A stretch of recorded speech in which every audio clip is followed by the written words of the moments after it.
Hello, you wonderful people, and welcome to another episode of Centric. This being a show where I talk about crime dramas that I watch. For today's episode, I'm going to talk about You, Season 4, Episode 2. A lot of really interesting things went down in this episode, so let's break it down. So, Joe now finds himself in the middle of a whodunit, and as he refers to it as the lowest form of literature, which I was like, shut up, Joe, it is so interesting. He, calls other people out, and I do love that Nadia calls him out for being kind of a snob about it, because it's like, yeah, they're fun, and obviously it's like, yeah, they're usually, yes, there's tropes and stuff like that, but it underlines kind of like a deeper commentary in some shape or form, but it is that thing of yes, he could act like everyone else is so elitist and stuff like that, but he can be elitist sometimes. It's like saying that because for him, he feels like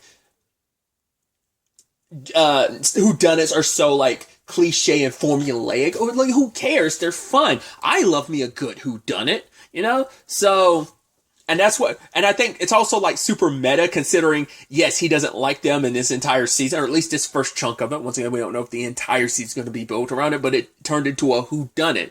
Because he's never been in one of those so far in the show. I mean, technically speaking, once again, the whole Ellie's sister thing, sure, but still. Nevertheless,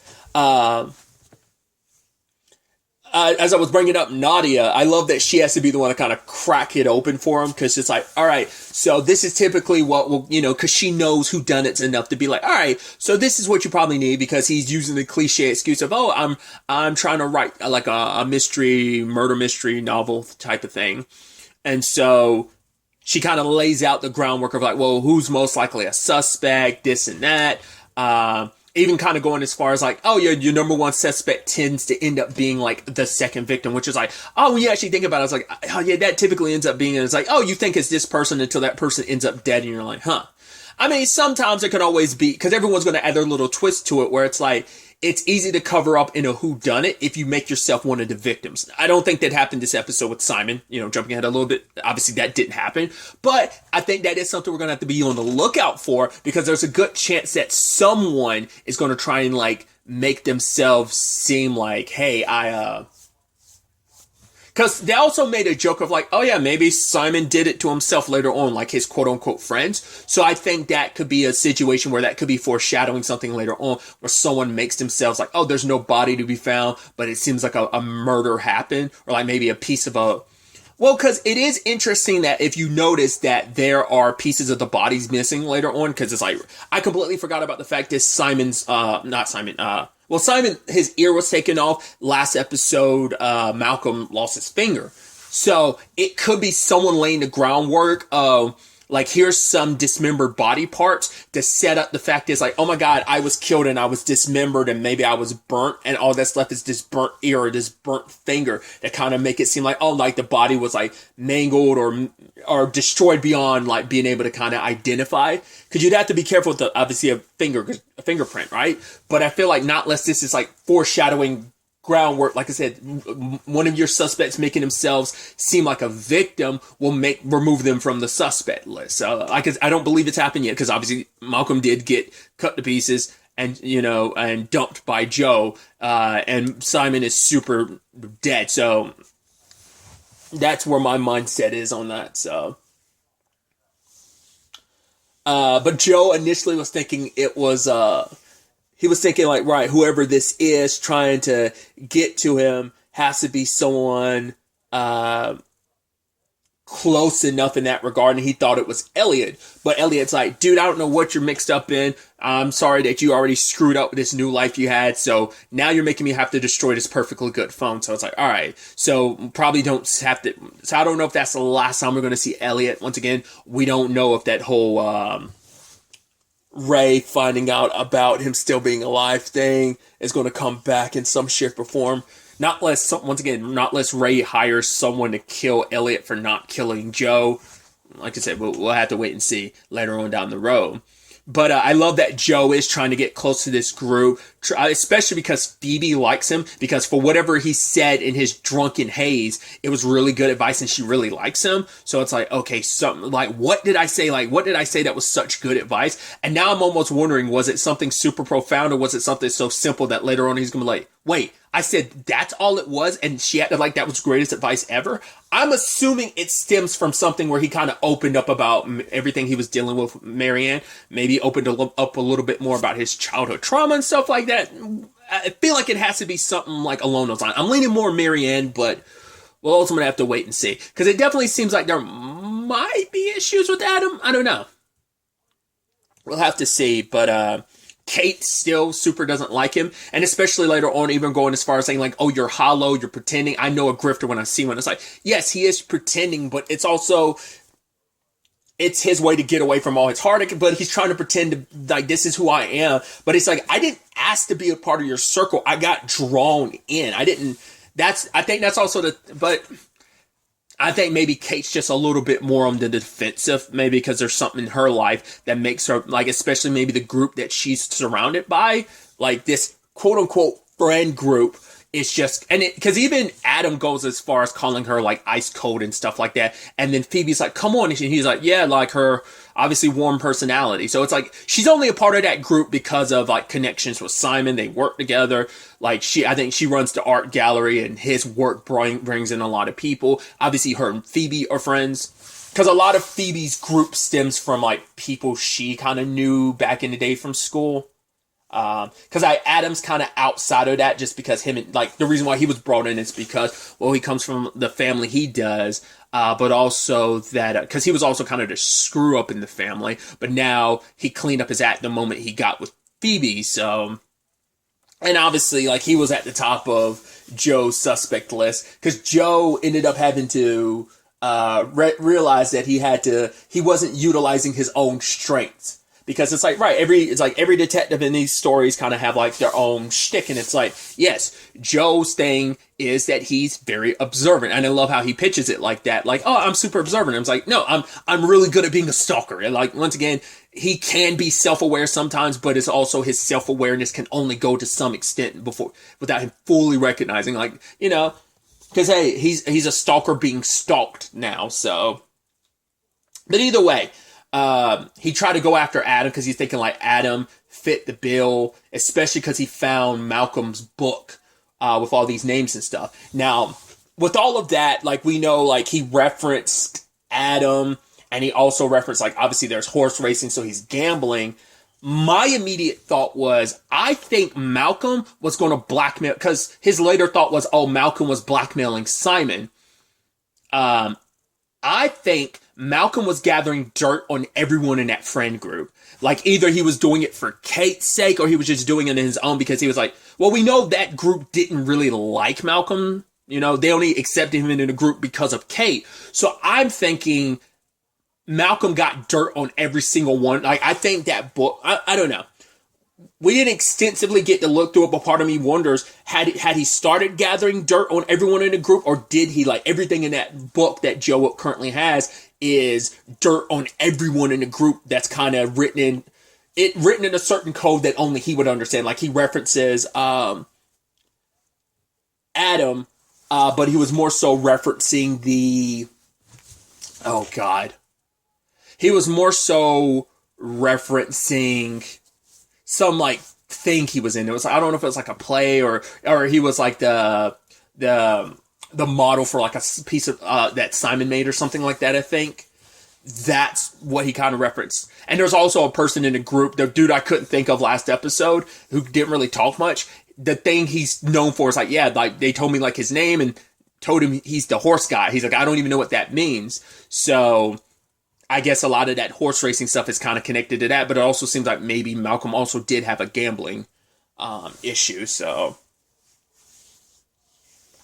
turns out Adam's big secret, though, is at first I was like, oh, like when him and that waiter went to the back, I was like, is it like you guys are secretly hooking up? But it's like, I mean, I don't know how far that thing goes, where it's just like oh, you enjoy golden showers. I'm like, oh, like, is it more than that? Or is that just kind of like, is it just he knows he could, like, he's probably afraid to tell Phoebe that's actually what he wants? Like, I don't know if it's specifically this guy pissing on you, or is it anyone pissing on you, and you're just afraid to ask Phoebe to do it because you're afraid she'd turn you away. Because, I mean, you know, you're into what you're into. No kink shaming here. So, I also love that the actor who played Alfred in Gotham is kind of like their security to some extent.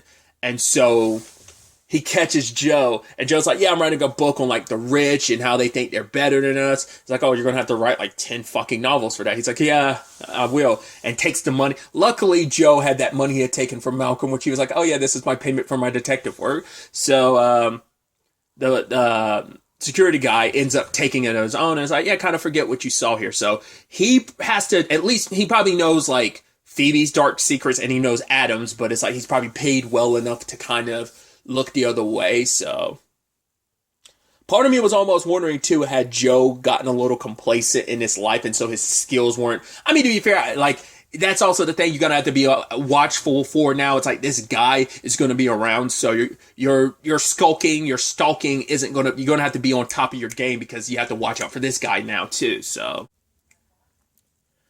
but he does kind of, not necessarily, no one's fully removed from the list. He's just adjusting where people are on the list. Like the princess, she's kind of like at the lower end of the list as well. But it's like, right, you're not completely removed from the list, but you're on the lower end, for example. So then there's also this situation where Joe ended up talking to Reese, and he's still trying to figure Reese out because Reese and Kate end up being the biggest enigmas for him because it's like, right, why are you friends with all these terrible people? And for Reese, it's like, right, they were there for me when I needed them. I guess, you know, everything he kind of, the rough times he's had in life and school, they were there for him. So he kind of feels like, why should I kind of judge them when, because like the longer you're around someone, the more human they become, the more you'll see their flaws and their issues. But it's like, why should I chastise them for being more human? That I'm able to see more of the human like aspects of like humans not being perfect, that none of us are perfect. Cause I think he's also like, who am I to be on my high horse? Like you know, who am I to judge considering my actions, my decisions, what I've done in the past? But it's also that thing of, he talks about it later on with Simon, that he wanted Simon to be a better person. He thought like, right, just if one day Simon would, you know, tell the truth, not only, you know, for the sake of just everyone he hurts, but also just for himself, that he become a better person. So it's like, he's disgusted by that group, but he hangs around. But that's also the thing, like, you still hang around them because I guess he wants them to be better. It's like, so Joe's like, I don't know whether this guy is really better than his group or whether he's actually secretly worse than them. And Kate's in the same regard because we find out later on, because at Simon's show, he has this painting that even Joe gets sucked up in. He's like, wow, I am such a pretentious douche. That's not what he says, but he was acting like a pretentious douche about like, oh, this art sucks. And he gets captivated by the cat, even to a point, it's like, I think I'm in love with a cat. He got captivated by its eyes. And the person he ran into in the back door earlier ended up being, her name's Blue. She ended up being a former assistant of Simon, and he stole her work. Apparently he's done that a lot. So he's kind of like I was about to reference something. There's a certain video game that has an artist that does that. Does that to a lot of his pupils. And one of the main characters ended up being in that said situation. If you know what video game I'm referencing, I don't even want to reference it because I don't want to end up spoiling it. But yeah, it's just kind of an interesting. And I wondered that happened probably a lot more in the art world than you probably think it was. It's kind of like you have to pay your dues, so yeah, I'm gonna get rich and famous off of all of this work. And even Joe kind of says this interesting caveat, which I think is probably true. Like at one point in time, Simon probably was a gifted artist and genius, but the problem is like when you have that, when you're such a big name and just people want more, it's like, what you gonna do next? What you gonna do next? Like you can't keep up with that pressure, so you end up, and so it also makes that like tortured artist thing he's kind of got going on, like the silent artist. It makes you seem even more like a tool bag because it's like, here you are putting on this front, very like, how very gauche of you, and just like, ugh, you know, you seem so pretentious. And now it's even more so like, oh, you're putting up this front to seem like I said, like the whole silent tortured artist when you're just stealing up from other artists, you know? And, you know, Blue talked about the fact is he would leave drugs around the time we would get stressed. But she's like, I know it was a calculated move because now most of the people he screwed over are just too doped up. Even I'm like, I was a drug addict. I'm still a drug addict and no one's going to believe me. So she just got fed up. Turns out Malcolm did come to her And she said, like, he's like, oh, how much was Malcolm offering you? And it's like, it wasn't that. She was like, he was offering to help me expose Simon. And now she's like another person that was kind of left high and dry by Malcolm's murder. But I think that's what we're going to find out. I think Joe's going to figure that out, that it is a thing of, I think Malcolm found out everyone's secrets, which is interesting considering the real killer behind all of this is trying to find Joe's secrets, ends up finding it out by the end of the episode. Now that's interesting because, I mean,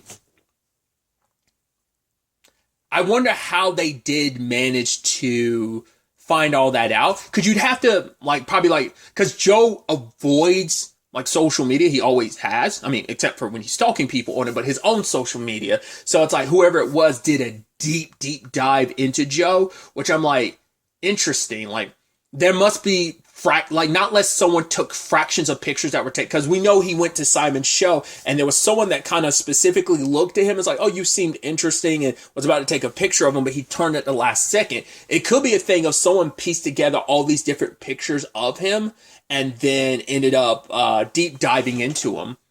I mean, they would have had opportunity because he was asleep on a couch when he was passed out when Malcolm ended up getting murdered. I mean, someone could easily taken this picture at one of the parties or scrubbed through all the photos of him at parties and ended up like reverse searching that across articles and stuff like that, like, you know, over the pond in the US or something like that. So, but now this person knows who he is, everything he's involved in, everything related to Beck, everything related and Beck in her life and everything with Love in her life. So they've kind of caught up with Joe.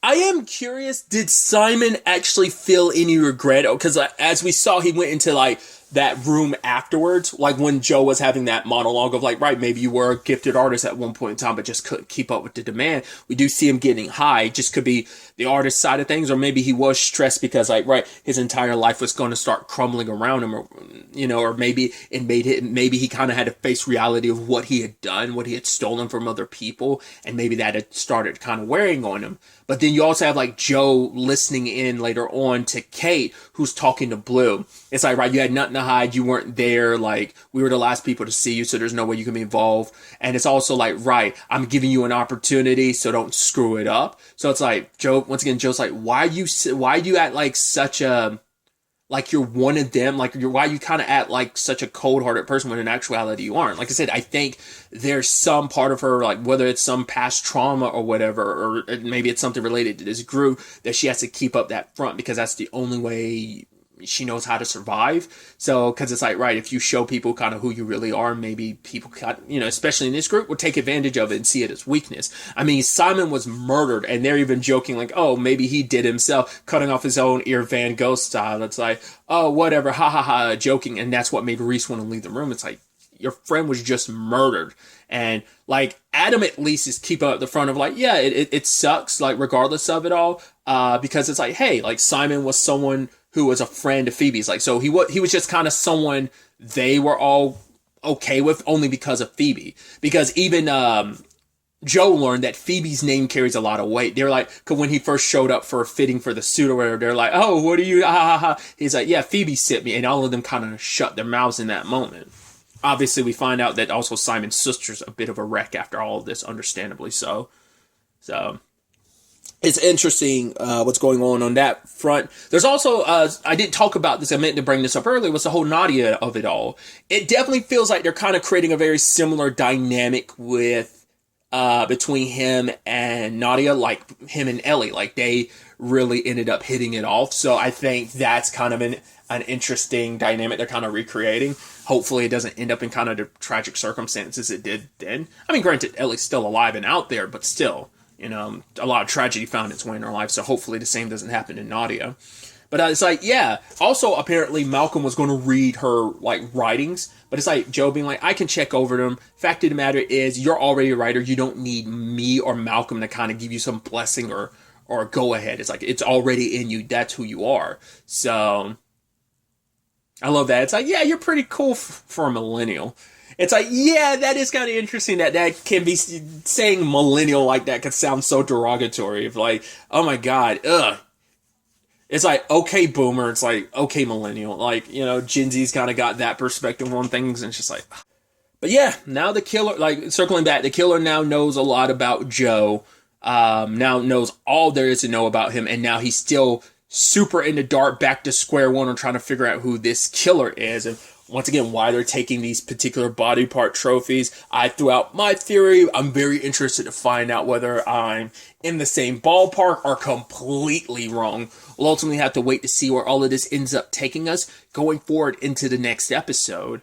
But really, that's all I want to talk about. Till the next time we meet, be happy, be safe, live life to the fullest, and enjoy it. Good day, and goodbye.